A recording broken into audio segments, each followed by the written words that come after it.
Olá, sejam bem-vindos a mais uma exploração aqui com a gente. O material que a gente tem hoje em mãos é bem diferente. É quase um manual de combate, sabe? Não contra um inimigo, mas contra aquela paralisia por análise que trava a gente. E olha, já vou adiantando, a abordagem não é nada gentil. Não tem tapinha nas costas, é tipo uma série de comandos bem diretos, quase brutais, para quebrar inércia. É isso mesmo. É quase uma intervenção de choque. O que eu acho fascinante aqui é que o material ataca um problema muito comum, né? Aquele conforto perigoso da dúvida. Totalmente. Ficar planejando, pesquisando. Exato. Vira uma desculpa mais cômoda do que simplesmente agir. E a linguagem que o texto usa para combater isso é tipo militar. A ideia não é convencer com argumentos, é comandar uma saída desse transe mental. É como se dissesse, você não vai sair daí pensando, você vai sair daí agindo. Mas, por onde uma intervenção de choque dessas começa? A fonte parece que inicia com um diagnóstico bem brutal. E é um soco no estômago logo de cara. O texto afirma que essa busca por certeza é, eu vou citar aqui, uma fraude intelectual. Uau, pesado. Muito. A ideia é que não existe prudência nessa espera, e sim um vício dopaminérgico. Basicamente, o cérebro se recompensa por quase resolver o problema só por pensar nele. E aí fica viciado nesse ciclo sem nunca enfrentar o risco real. É uma acusação muito forte. Ele diz que a pessoa, sequestrou a própria biologia para evitar o desconforto da falha. E tem uma analogia que ele usa que é, nossa... A do processador. Essa mesma. Você é um processador potente rodando um software de erro em loop infinito. Isso cria uma imagem mental muito clara, sabe? De um poder imenso sendo desperdiçado. E o golpe final desse diagnóstico é a conclusão. Sua paralisia não é divina, é puramente covarde. E é aí que o negócio fica sério. Chamar alguém que já está sofrendo de covarde é arriscado. Mas a agressividade aqui me parece calculada. O objetivo não é confortar, é remover a última camada de proteção. É tirar o álibi. A pessoa não pode mais se esconder atrás do eu sou perfeccionista ou estou sendo cauteloso. O texto força um confronto direto com o medo. Faz sentido. É como tirar o chão da pessoa para que ela tenha que se mover. E ele menciona um ponto técnico para justificar isso, né? Algo sobre a amígdala. Sim, ele diz que nesse estado, sua amígdala o mantém em estado de hipervigilância, mas sem movimento. Que é a definição de ansiedade improdutiva. Perfeito. É a energia do mecanismo de luta ou fuga sendo gasta. Não para lutar ao fugir, mas para ficar rodando cenários na cabeça. Quer dizer, a pessoa está com o motor no máximo, mas com o freio de mão puxado. Fica ali, parada, só queimando combustível. Ok, então o diagnóstico foi brutal, o sistema foi identificado como travado. Eu esperava que o próximo passo fosse, uma técnica de meditação, um mantra. Não é bem por aí. Não mesmo. O que a fonte propõe é bem mais direto.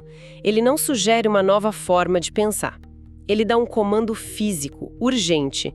Diz assim: levante-se, vá até a pia mais próxima, jogue água gelada no rosto com força 5 vezes. Não enxugue. Direto é uma forma gentil de colocar. Com certeza. Confesso que não era isso que eu esperava. Mas é uma técnica somática clássica. É um interruptor de padrão no seu estado mais puro. Pensa comigo. A mente está presa num loop abstrato, numa simulação. O jeito mais rápido de quebrar isso não é com outro pensamento, que só alimentaria o ciclo. É com uma sensação física intensa, impossível de ignorar.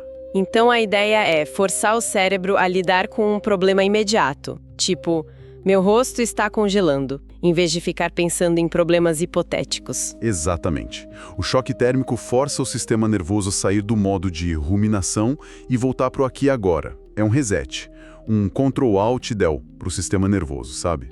Sim. E ele dá até uma alternativa para quem está em público, né? Isso, ele fala para apertar o punho com força até as articulações ficarem brancas. O princípio é o mesmo. usar uma âncora física para puxar a consciência de volta para a realidade do corpo. Se a paralisia é a mente vivendo num futuro cheio de e se, a cura imediata tem que ser essa reconexão forçada. Faz um sentido bem primitivo. Ok, o sistema foi reiniciado à força. Mas o que impede a mente de voltar direto para aquele loop de dúvida? Parece que a fonte tem uma resposta bem autoritária para isso. Tem. É um protocolo de 24 horas. É a terceira fase, chamada Avance. E aqui entra a disciplina de máquina. E as regras são extremamente contraintuitivas. Primeira, você está proibido de refletir. Qualquer tipo de ruminação, pesar prós e contras, está vetado por 24 horas. E a segunda é a aplicação da lei do gatilho de 5 segundos para tudo. Se tem que fazer algo, você conta 5, 4, 3, 2, 1 e se move, sem pensar. Isso inverte toda a lógica que a gente aprende, né? Completamente. A gente geralmente acha que precisa sentir vontade, ter motivação, para depois agir. Esse texto propõe o contrário. A ação vem primeiro, a motivação, se vier, vem depois.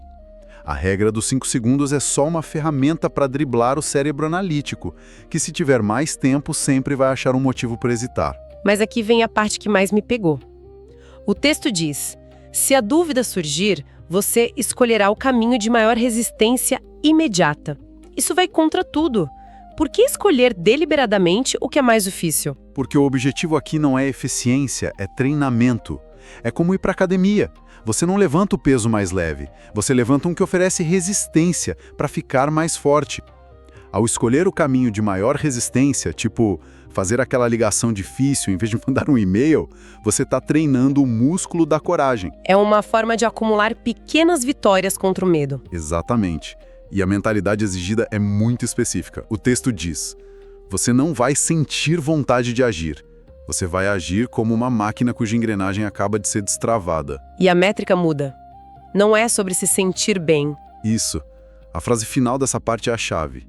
A sua única métrica é o rastro de tarefas concluídas, não a qualidade dos seus sentimentos sobre elas. Que é a armadilha em que a gente sempre cai. Esperar se sentir bem para fazer as coisas. Exato. E o objetivo aqui é quebrar essa dependência. A paralisia destrói a autoeficácia, a confiança na própria capacidade de agir. Ao forçar a pessoa a acumular um rastro de tarefas concluídas, o cérebro começa a coletar novas evidências. Evidências de que a ação é possível. Não importa o estado emocional. Você está se reprogramando de alguém que pensa para alguém que faz. É um regime de treinamento bem intenso. Mas depois de levar a pessoa ao limite, parece que a fonte finalmente oferece um momento de paz, uma filosofia por trás disso tudo. O tom muda completamente na última parte. Sim, é como se depois da batalha viesse a sabedoria. As primeiras etapas foram para forçar o movimento. Esta última é sobre entender a filosofia por trás dele. É a recompensa conceitual. E o cenário descrito é quase poético. A pessoa na beira de um rio, neblina densa, o som da água, é uma mudança drástica.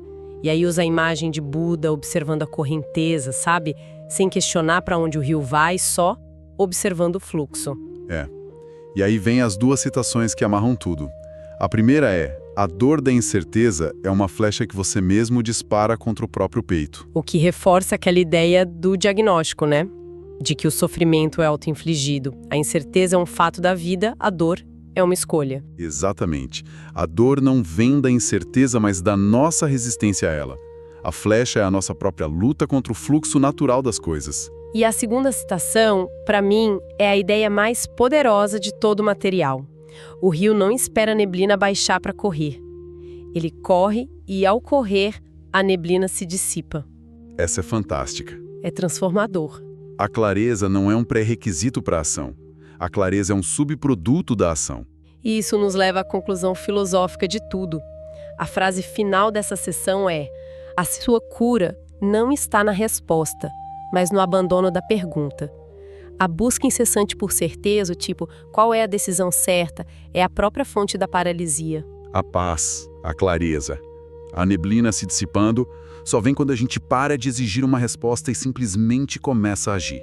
O movimento em si se torna a resposta. Então, vamos só recapitular essa jornada. Começa com um diagnóstico brutal chamando a paralisia de covardia para destruir qualquer álibi. Depois, um choque físico, um reset para tirar a mente do transe e trazer de volta para o corpo.